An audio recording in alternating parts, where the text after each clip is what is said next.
नमस्कार दोस्तों, कैसे हैं आप सब? उम्मीद करती हूँ बहुत ही अच्छे होंगे।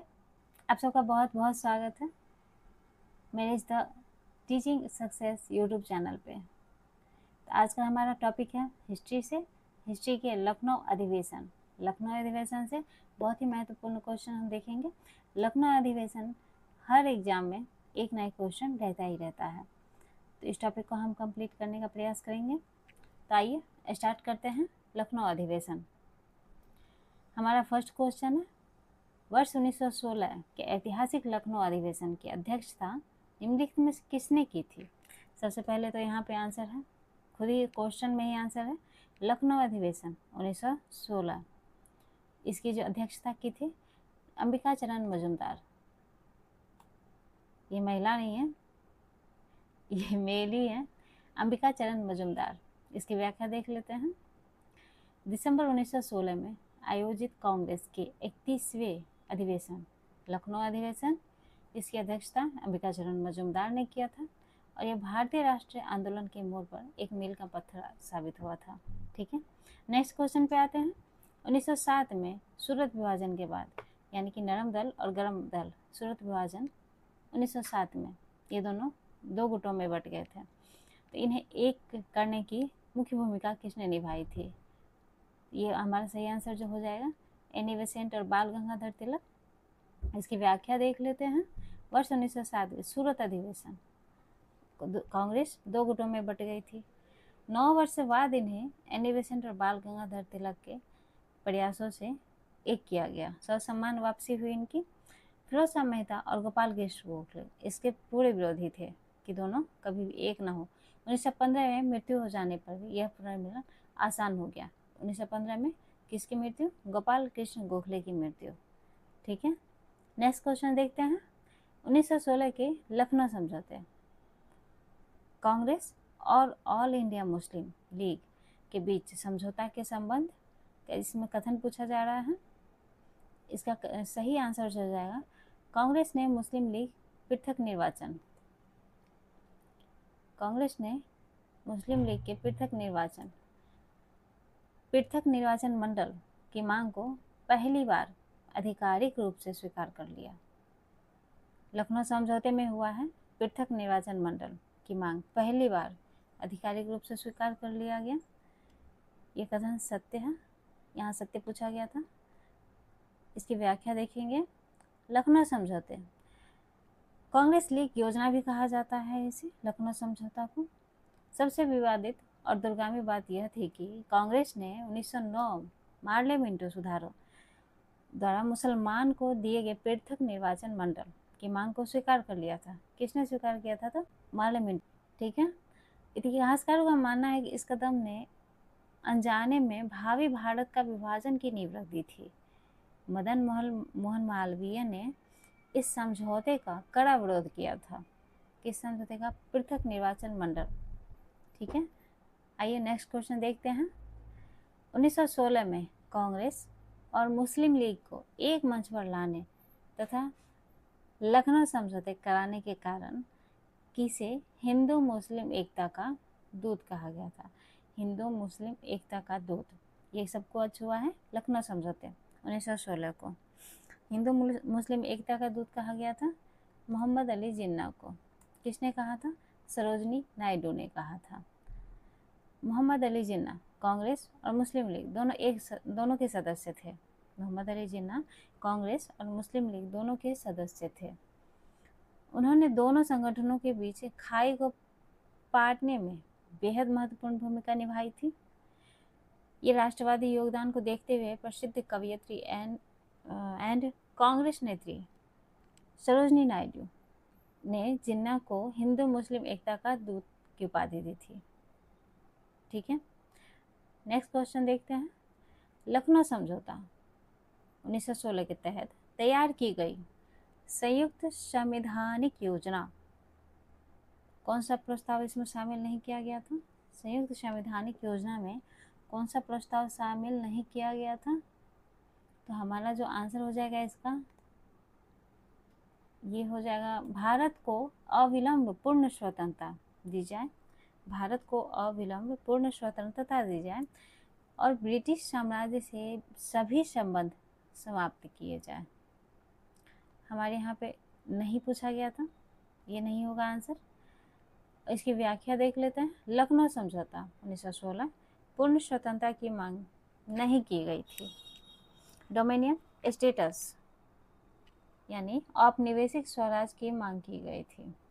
डोमिनियन स्टेटस, भारत ब्रिटिश साम्राज्य के भीतर रहते हुए अपनी सरकार चलाए, यानी कि सीटें बढ़ाना और कार्यकारी परिषद में आधे भारतीय होने चाहिए।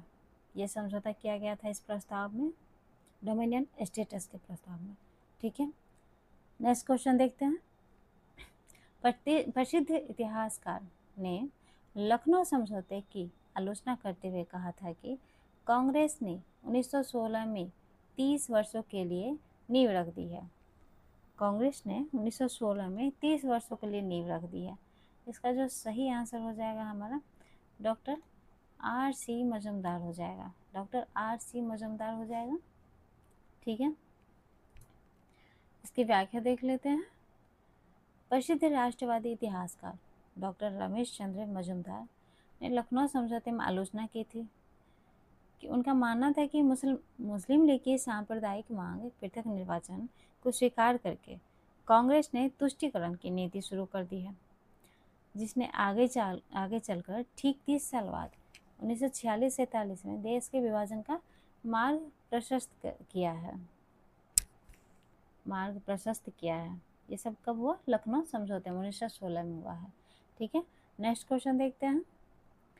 1916 के लखनऊ अधिवेशन में बिहार के किस नेता ने महात्मा गांधी से मुलाकात करने चंपारण के थे? कौन से नेता थे जो चंपारण के थे बिहार से, और तिनकठिया प्रथा के तहत किसानों के शोषण समस्या को अवगत कराया गया था? महात्मा गांधी जी को अवगत कराने के लिए पहुंचे थे लखनऊ समझौते में। उनका जो नाम है और सही आंसर है इस क्वेश्चन का, राजकुमार शुक्ल हो जाएगा। राजकुमार शुक्ल, इसकी व्याख्या देख लेते हैं। बिहार के चंपारण के रहने वाले थे राजकुमार शुक्ल।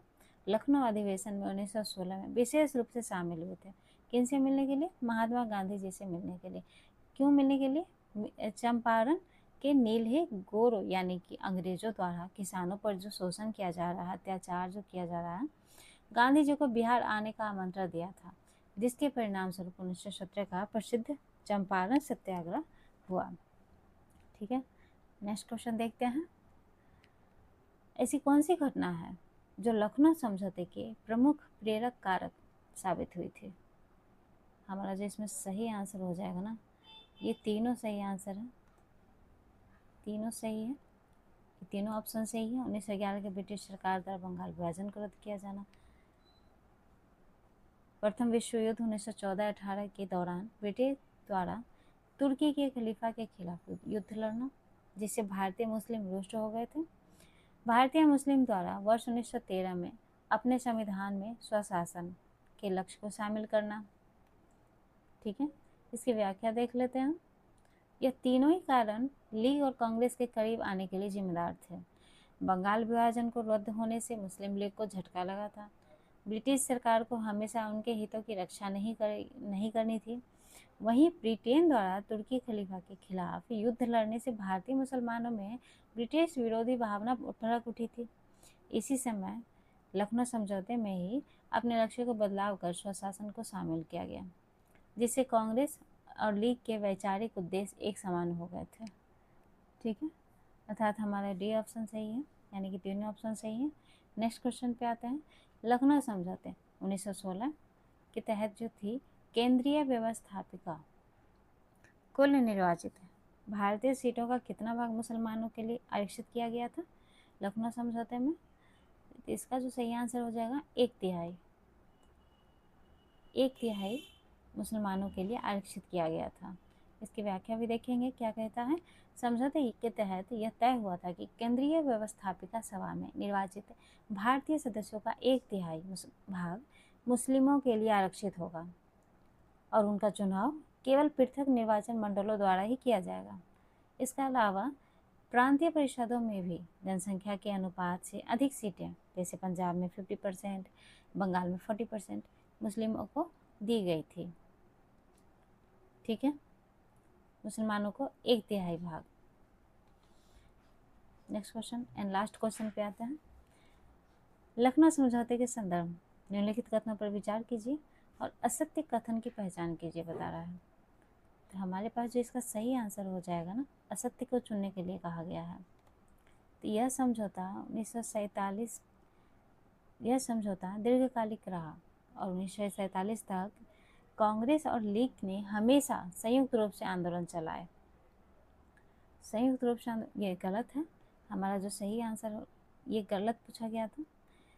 इसमें सही आंसर यह समझौता कांग्रेस और ऑल इंडिया मुस्लिम लीग के आपसी सहमति से हुआ था। ठीक है, इस समझौते में देश में होम रूल लीग की आंदोलन भी शुरू हुई थी, अधिक बल मिला था लखनऊ समझौते के बाद।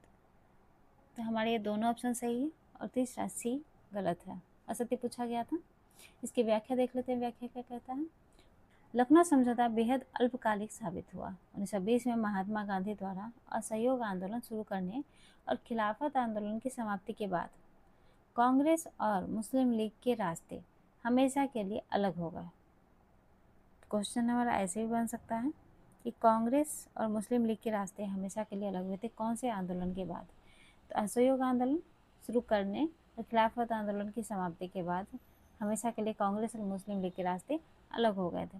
इसके बाद जिन्ना और लीग ने पूरी तरह से सांप्रदायिक राजनीति का रास्ता अपना लिया था। ठीक है, तो आज हमारा लखनऊ समझौते के 10 क्वेश्चंस कंप्लीट होते हैं। नेक्स्ट वीडियो में भी लखनऊ समझौता ही रहेगा, कुछ अलग तरीके से। तो आप सबका बहुत बहुत धन्यवाद हमसे जुड़ने के लिए। वीडियो कैसी लगी कमेंट में ज़रूर बताएं। Thank you so much.